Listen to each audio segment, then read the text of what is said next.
Hello, everyone, and welcome to another episode of the Broadband Universe podcast. I'm Craig Corbin, and it is a distinct pleasure to welcome my friend Joe Patton, the Chief Revenue Officer with Light Source Communications. Joe, welcome to the Broadband Universe. Good morning, Craig. Thank you very much. I've always wanted to participate in your podcast, so I'm excited. Absolutely. There is so much to talk about with what you have done in your phenomenal career, decades in the industry. And then obviously we want to talk about what you have going on now. But for those that might not know the Joe Patton story, give us that 30,000 foot overview of your experience in the industry and how you wound up where you are today. Well, I'm not sure it's all that exciting that you make it out to be, Craig, but I appreciate that. Yeah, I've been around a long time. It's been fascinating to be part of such an industry and to see technologies change. I was talking to my kids not too long ago about how their technology is so different than what we came up with, and they don't know what a beeper is or a busy signal on the telephone. And frankly, I grew up with black and white TV until I was, a little bit into my teenage years. So it's fascinating to be part of the growth of the industry. I started my career at MCI, where we were disrupting the telecom space and really improving the economics for the end users, and went from there. What's such great training. A lot of really great people came from the MCI world, and just very fortunate to be part of it. In the late 2000s, got into the fiber business, where we were more focused on really developing the infrastructure. Right. And I liken it to the the old picture, the famous picture of the guy sitting on the steel I-beam over the city eating their lunch. No harnesses, by the way. They were changing the landscape of America back then with that infrastructure. We're doing that with our infrastructure in the fiber business, and it's exciting, and there's purpose behind it. Absolutely. Transformative change. And we're in an era, change has always been a component of the communications industry, but I think never at the speed and, no pun intended, I guess, light speed change. When we talk about the fiber world, but it was a privilege to be able to work for you during part of that time at Fiberlight back in the day, and being able to see how that was so important in providing the infrastructure for all of this to work together. And of course, you currently now with Light Source Communications, give us the spiel on Light Source and what is going on there. I know a lot of exciting things in the Phoenix area and Tulsa as well.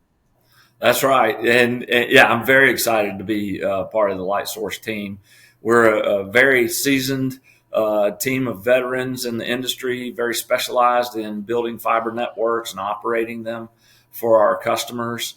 We are building out Phoenix and Tulsa right now. Tulsa should be both networks are well underway and showing great progress. We're building some significant infrastructure in these markets. There's providers in both markets that provide fiber services, right? Mm-hmm. But they don't have enough robust network in order to meet the growing demands of the largest of enterprises that are really driving hyperscale and AI and all those things. And so we're excited to be a part of that, Craig.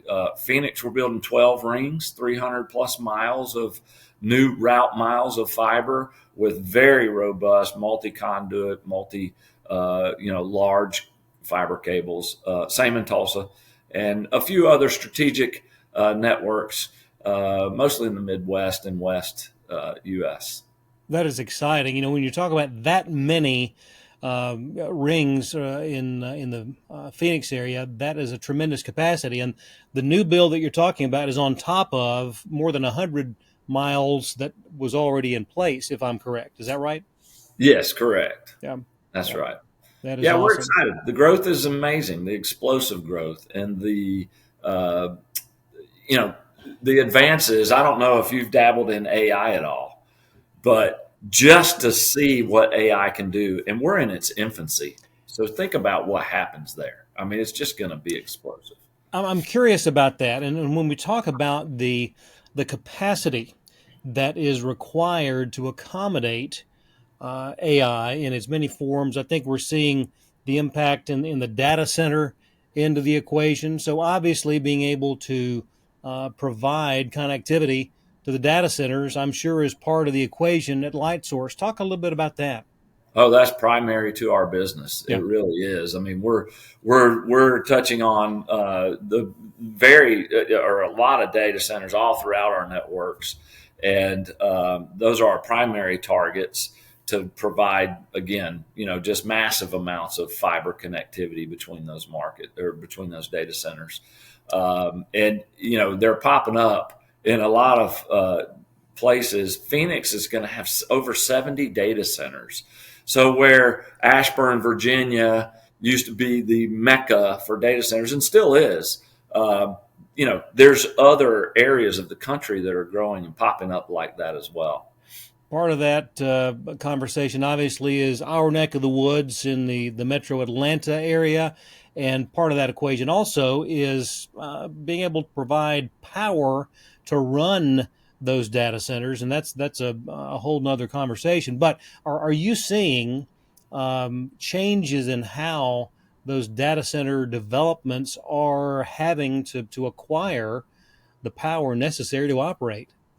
Yeah, I've gone to a few trade shows and such where they're data center focused, and more and more small nuclear and other power generation types have been introduced and talked about in these shows and these conventions.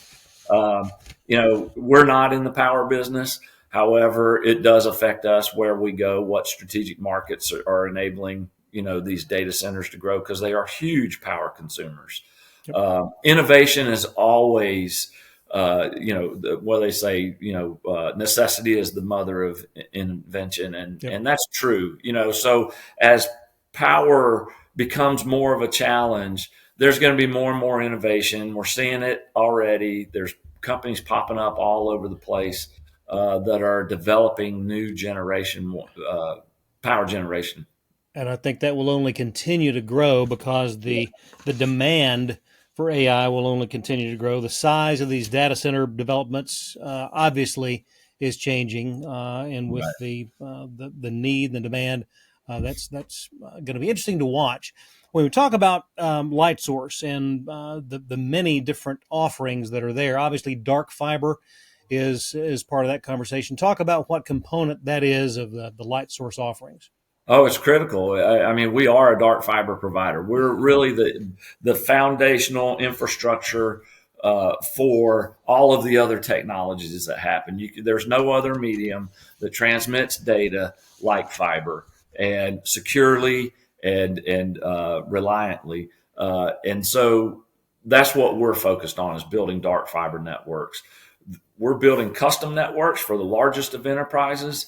And if you think back in time and also the growth going forward. The folks that, first of all, security, Right. unfortunately, is a big issue. Yep. So putting dedicated fiber in the ground, dedicated to a specific customer, not shared with anybody else, is pretty critical to security. That way you control all of the elements of your data transport.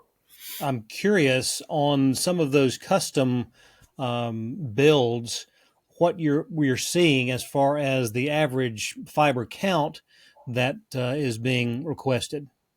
Yeah, that's all over the board. Yeah. Some of our customers need 2 or 4 fibers. Some customers need 864 and even higher fiber counts Wow. than that. And there's cables being built that just blow your mind as far as, I don't know how you splice one of those big cables, but, it is growing exponentially. The demand is there. Moore's Law back I think it was in the 60s, it was kind of created. It's not really a law, but it's proven to be somewhat true. The bandwidth doubles every 2 years. It's actually growing faster than that now with AI, and it's proven to be, steady all that time. So I don't know why it would stop now. No doubt. Yeah, bandwidth obviously is a huge key in what's available. But what you just spoke about with regard to the custom Yep. requests that are being built puts a huge demand on the network engineering, and I know that's also a forte of what LightSource brings to the table. Talk about that if you would. Yeah, so we design and engineer our network specific to our customers' needs, which is really neat and somewhat unique. I mean, a lot of people try to do that, but not everybody has the expertise. Not everybody has the flexibility to be able to do those things. We're very fortunate to be able to do that. We're fortunate to have our founders, Pete and Deborah, who are really smart and versed in the business. We've got our new COO, Dan Enright. You may have heard of him. Yep. He's been around for a long time building some fantastic networks, and he is a go-getter.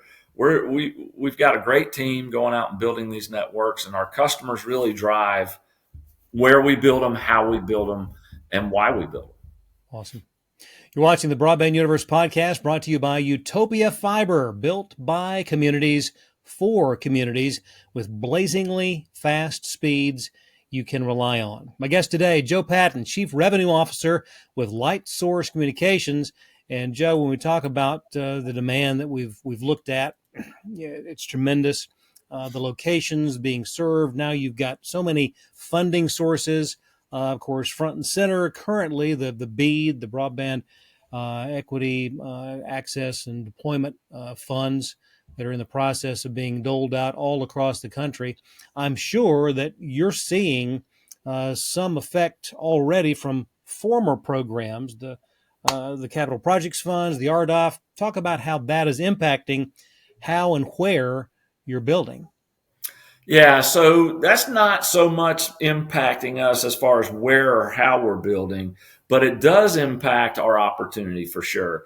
Yeah. So there's a couple different land grabs, if you will, going on. You've got fiber to the home, again funded by BEAD and other federal projects as well as private equity. And then you've got the hyperscale and large enterprise business growing with the data centers. And so we're focused more on that side. However, those folks that are developing fiber to the home are certainly customers of ours in the wholesale side, providing backbone fibers and backhaul fibers for them. And that is part of the equation. There's so much going on there with on the cellular end of the equation now with pushing the cellular satellite communications and how that is all working together. It's amazing. Spent a lot of time talking about what's going on in Phoenix, Tulsa, the other big deployment for LightSource. Talk about that. Well, so I'm excited about Tulsa in particular. That's where my wife is from. Oh, She went to school in Stillwater at Oklahoma State, and then she got her master's at Tulsa University. So it's going to be pretty exciting being part of that community. Tulsa it has a growing data center business, and so we're building for there. We're building diverse rings around Tulsa, and then some additional appendages that outside of the Tulsa area. We've got a network that already runs the north side for several miles that we've been operating for many years, and it's just growing. It's another community growing. It's salt of the earth, America, which I'm excited about. That's kind of who I am and what I want to be when I grow up. And so, yeah, we're excited about Tulsa. It's going to be a really nice market for us. That's awesome. When for folks that might not understand the importance of the optical ring topology and the component of redundancy in serving your customers, talk a little bit about that. Sure. So, look, fiber networks are physical infrastructure. And they are prone to damage if somebody, else is building in the area. They're putting up a high rise, putting in telephone poles, whatever. Our network is underground. It's built underground for a reason. We believe that's more secure. It's not visible, so nefarious actors have a harder time to get to it. limits access to it from those folks. And we build ring topology to create redundancy, resiliency. So if one side of the ring gets cut, the other side is up and running for always on services. The data centers require it. All customers should require it. I mean, think about it. Back in the day when your cell or when your home phone went, broke, you were furious. Yeah. Now, when your cell phone loses a call, yeah, it's part of the, we need to get back to just purely reliable services. No doubt. No doubt. We first began the conversation. We talked about your experience. We didn't touch on the fact that you have served on so many important boards, of course, the Technology Association of Georgia, and if I'm correct, still a member of the board of the North Georgia Networks. Talk a little bit about that. Yeah, I've had the pleasure to serve on the North Georgia Network board for many years. Technology Association of Georgia, I was the founding member and chair of the Infrastructure Society. And it all comes down to, my belief and love for technology and doing it responsibly and participating in the communities that we live in. So, yeah, I'm very proud to serve on that board. I'm proud of my work throughout the state of Georgia and the Southeast, frankly. But we're focused now on other areas of the country, and I'm really excited about being part of that as well. Absolutely. I'm not a great technologist. I am a good evangelist, and I really believe in what we're doing. People say, "Oh, we're not saving lives here," but we really are. Yeah. We're saving lives. We're changing lives. We're making a difference in the world. It's transformative. When you talk about the ability to allow the connectivity that winds up giving access for greater telehealth, in particular, in many rural parts of the country, without question, that is life changing. And so, for that, we thank you for the passion that you have brought to everything that you've done throughout your career. As we begin to wind down the conversation, and we'll obviously look forward to the next time that we have a chance to chat. But I like to ask the guests here on the Broadband Universe to pull out the crystal ball 5-10 years down the road. Where do you see the evolution in the world of communications and what you're doing? Just give us a snapshot of what you see down the line. Wow, that's a big question, and one that all the private equity firms would love to know too, right? I mean, I was in Phoenix recently, and they have a car service called Waymo. I don't know if you've heard of it. It is autonomous vehicles that drive you, just like Uber, that drive you around, but no driver. Who thought that was going to even be possible? Well, I guess, many people thought it could be possible and dreamt of it and made movies about it, but it's here. Yeah. And where we go in the next 5 to 10 years, I think you're going to see more explosive growth. AI, again, is at its infancy. It's going to change so many things about our world. And, I don't know where it all ends up, but I know I want a seat at the table. I want to be part of the ride. I think it's going to continue to grow for a long time. The innovators, our youth that's coming up now are so smart, and they've grown up in this technology, so they're only going to grow it even more and more. It's not like, when we go away because we're aging out, the technology goes away. It's only growing because it's native in their beings now. Yeah, Joe, that is the perfect segue, and I would be remiss if I didn't brag on you for the work also as co-founder of the Sage School. As we wind up, tell us that story. Man, Craig, thank you for bringing that up. I that wasn't expected, but yeah, my wife founded Sage School 16 years ago, almost 17 years ago now. It's a Christian school, a private Christian school for children with dyslexia, making a huge impact on these kids' lives. Dyslexic children are quite interesting. They're very bright, they're very creative, but they don't fit in the normal educational process. And so Sage Schools developed to better that and to help them learn the way they learn. And some of our most creative and highest leaders are dyslexic. Steve Jobs, Richard Branson, Charles Schwab, and the list goes on and on. It's pretty fantastic to see. And it's really just helping these children understand who they are, how they learn, and to flourish in that environment. I know that But it has thank to you be, for that. yeah. Thank you. Oh, absolutely. And I know that it has to be rewarding personally for you and your better half to see the results of what is happening with the Sage School as so many young lives are positively impacted. It is. It's a nonprofit, so it's a labor of love. But Yep. we do it from the right place. So Awesome.